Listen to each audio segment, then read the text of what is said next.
இது அது இவை அவை இவர்கள் அவர்கள் இது எல்லாத்துக்கும் நம்ம எல்லாருக்கும் வித்தியாசம் தெரியும் தானே.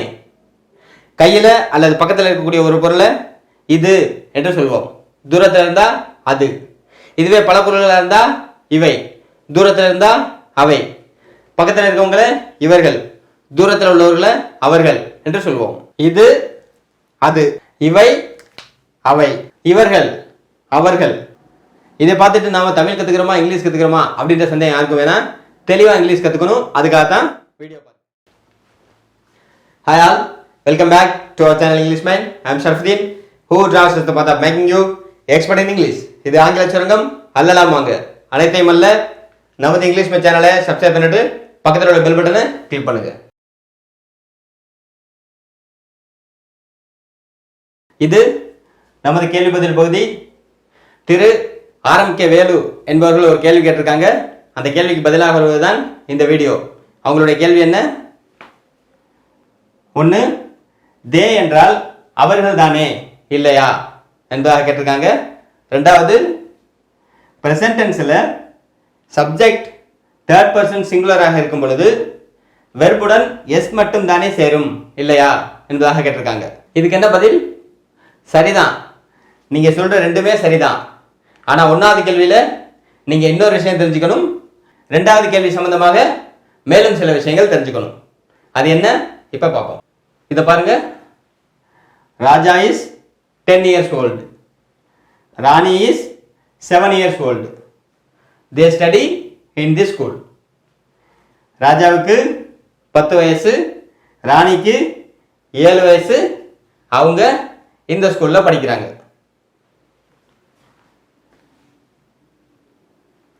தே என்றால் அவர்கள். தே ஸ்டடி இன் தி ஸ்கூல். அவர்கள் இந்த பள்ளியில் படிக்கிறார்கள். தே என்றால் அவர்கள் தானே இல்லையா என்று நீங்கள் கேட்டது சரிதான். தே என்றால் அவர்கள் என்றுதான் அர்த்தம். ஆனால் அது மட்டும் இல்லை, இன்னொரு அர்த்தமும் இருக்கு. இப்ப இதை கவனிங்க. This is a pen. That is a pencil. They are costly. இது ஒரு பேனா, அது ஒரு பென்சில், அவைகள் விலை உயர்ந்தவை. தே என்றால் அவைகள் என்ற அர்த்தம் இங்கே வருகிறது. இங்கே அவர்கள், இங்கே அவைகள். எப்படி? ராஜா ராணி, இதுவும் சிங்குலர் இதுவும் சிங்குலர், இரண்டும் இணையும் பொழுது ப்ளூரல். இவைகள் மனிதர்கள். ஆகவே இங்கே தே என்பது அவர்கள் என்ற அர்த்தத்தில் வருகிறது. அதுவே திஸ் தட், இதுவும் சிங்குலர் இதுவும் சிங்குலர், இரண்டும் இணையும் பொழுது ப்ளூரல்.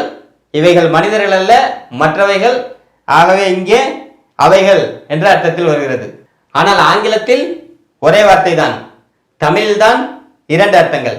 ஆகவே தே என்றால் அவர்கள் தானே என்று எண்ணிவிடக்கூடாது.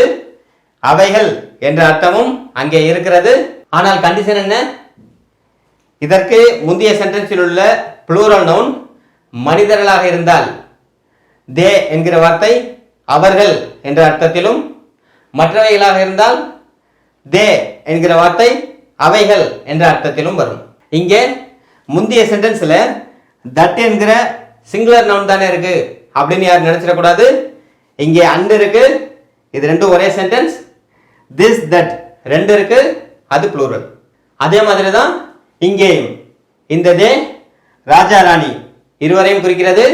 அவர்கள் மனிதர்கள். இந்த தே திஸ் தட் இரண்டையும் குறிக்கிறது. அவைகள் மற்றவைகள். இன்னொரு example. The girls are coming. அந்த பெண்கள் வந்து கொண்டிருக்கிறார்கள். They study in this school.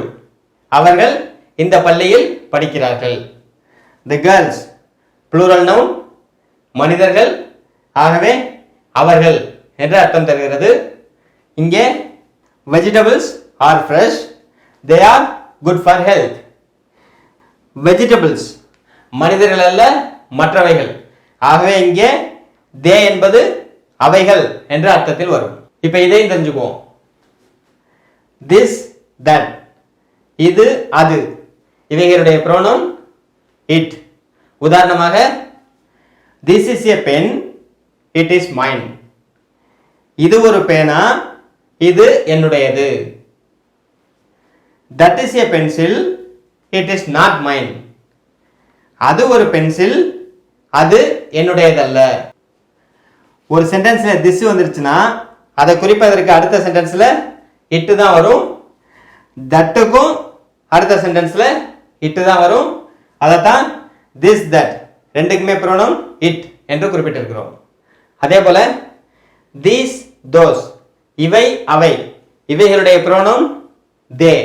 உதாரணமாக these are flowers, they are very beautiful. இவை பூக்கள், இவைகள் மிகவும் அழகாக இருக்கின்றன. those are trees, they are very old. அவை மரங்கள், அவைகள் மிகவும் வயதானவை. ஒரு சென்டென்ஸ்ல these வந்துருச்சுன்னா அடுத்த சென்டென்ஸ்ல அதை குறிப்பதற்கு they தான் வரும். அதே போல those-க்கும் they தான் வரும். இதைத்தான் these those இவைகளுடைய pronoun they என்று குறிப்பிட்டிருக்கிறோம். இங்கே this that இது ரெண்டுமே சிங்குலர், அதனால அவைகளை குறிக்க அடுத்த சென்டென்ஸ்களில் it என்கிற சிங்குலர் pronoun பயன்படுத்தப்படுகிறது. these those இது ரெண்டுமே plural, அதனால அடுத்த சென்டென்ஸ்களில் அவைகளை குறிக்க they என்கிற plural pronoun பயன்படுத்தப்படுகிறது.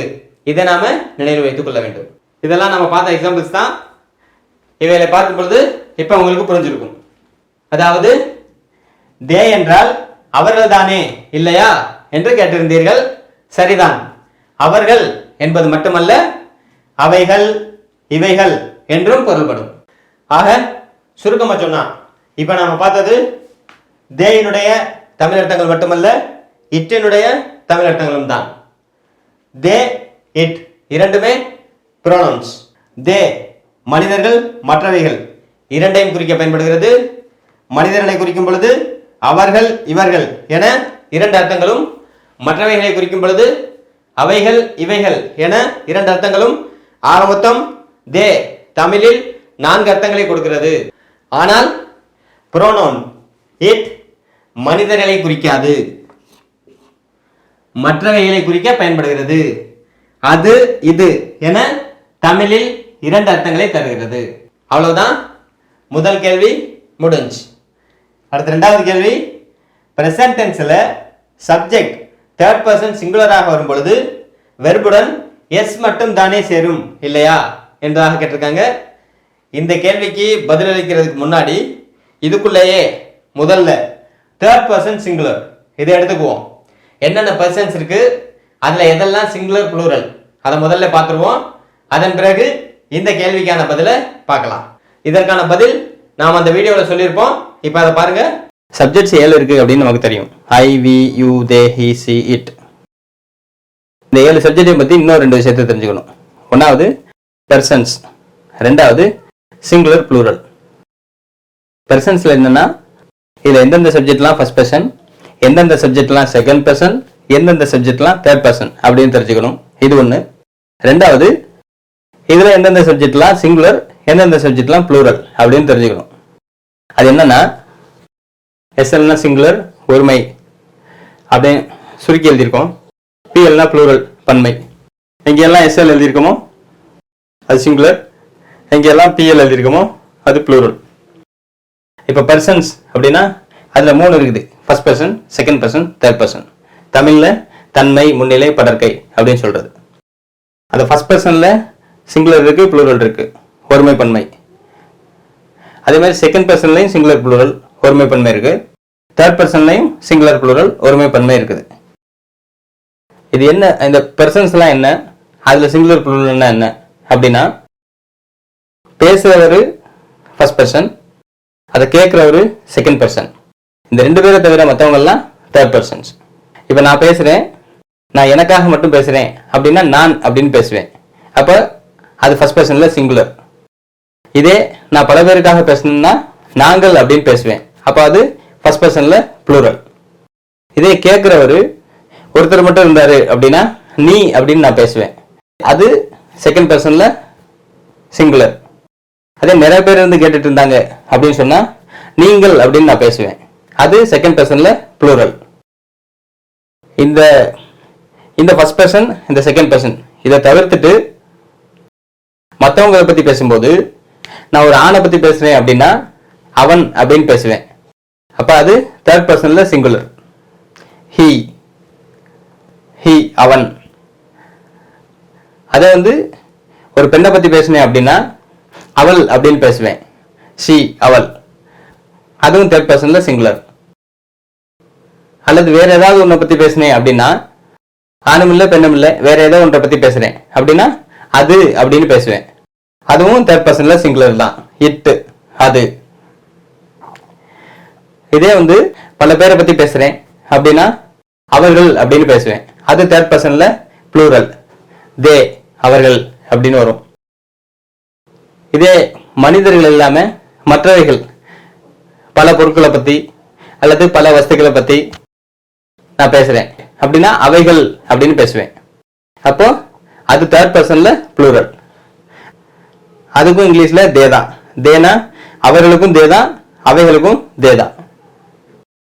இப்போ இதில் இன்னொரு விஷயம் என்ன அப்படின்னா நான், நாங்கள், நீ, நீங்கள் இதெல்லாம் சேர்ந்தா நாம் அப்படின்னு தமிழ்ல சொல்லுவோம். அதுக்கும் இங்கிலீஷ்ல வி தான். நாங்கள் அப்படின்னாலும் வி தான், நாம் அப்படின்னாலும் வி தான். இங்க பாருங்க, யூக்கு எப்படி நீ, நீங்கள் இருக்கோ அதே மாதிரி விக்கு நாங்கள், நாம் ரெண்டு அர்த்தத்துலையும் வரும். அதே மாதிரி தேங்கிறது அவர்கள்ங்கிற அர்த்தத்திலையும் வரும், அவைகள் அப்படிங்கிற அர்த்தத்திலையும் வரும்.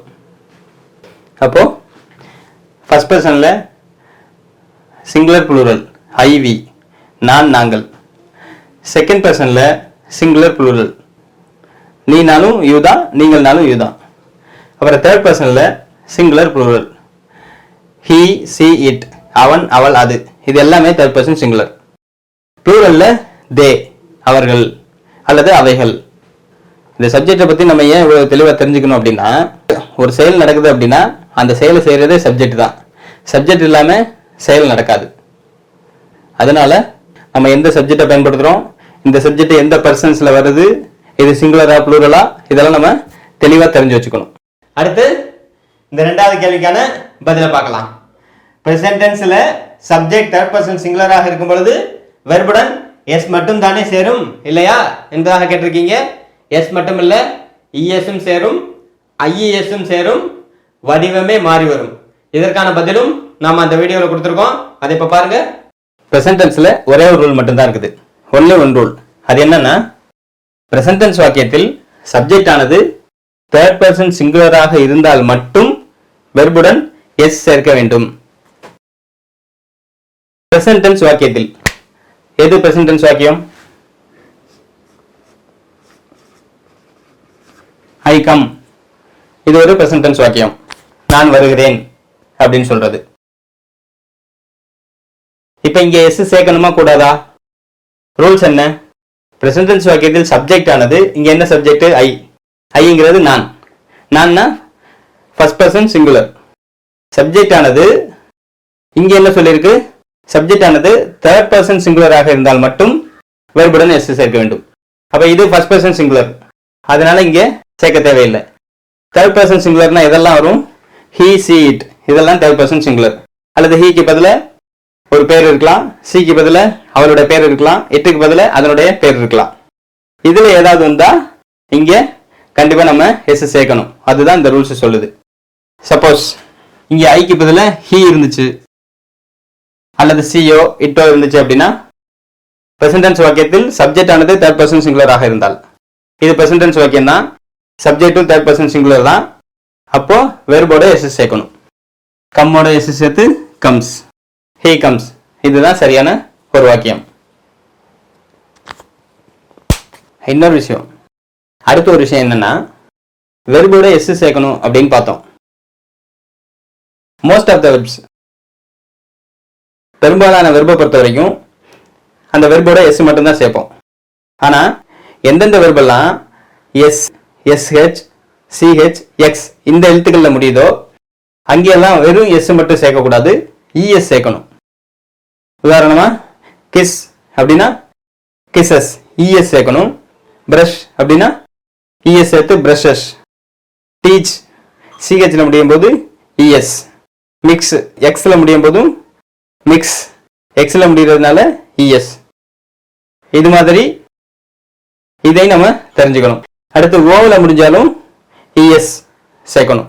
கோ அப்படின்னா கோஸ், டூ அப்படின்னா டஸ் அப்படின்னு மாறும். அடுத்து மூணாவது ஒரு விஷயம், அதாவது உயிரெழுத்துக்கள் மெய்யெழுத்துக்கள் ரெண்டு இருக்குது. வவல்ஸ் உயிரெழுத்துக்கள் எதெல்லாம்? ஏ இ ஐ ஓ யூ, இந்த அஞ்சும் உயிரெழுத்துக்கள். அது போக ரெஸ்ட் ஆஃப் ஆல் மற்றதெல்லாம் மெய்யெழுத்துக்கள். அப்ப 5 உயிரெழுத்துக்கள் 21 மெய்யெழுத்துக்கள். ஒரு வெர்பு ஒய்யில முடிஞ்சிருந்து அதுக்கு முன்னாடி இந்த 21 மெய்யெழுத்துக்கள்ல ஏதாவது ஒன்று வந்திருந்தாலும் அதோட ஐஏஎஸ் சேர்க்கணும். உதாரணமா ஸ்டடிங்கிற வெர்பு ஒய்யில முடியுது, அதுக்கு முன்னாடி மெய்யெழுத்து வந்திருக்கு டி அப்படின்னு, அதனால அந்த ஒய்யை எடுத்துட்டு ஐஏஎஸ் அப்படின்னு சேர்த்துடுறோம். அதே மாதிரி சாட்டிஸ்ஃபை, அந்த ஒய்க்கு முன்னாடி எஃப் அப்படின்ற கான்சோனன்ட் மெய்யெழுத்து வந்திருக்கு, அதனால ஒய்யை எடுத்துட்டு ஐஏஎஸ் அப்படின்னு சேர்த்துடுறோம். இதுவே இப்படி வந்திருந்தா, அதாவது பிளே அந்த வெர்பு வந்திருந்தா ஒய்க்கு முன்னாடி இருக்குது vowels, one of the vowels A வந்திருக்கு, அதனால வெறுமனே எஸ் மட்டும் சேர்த்தா போதும்.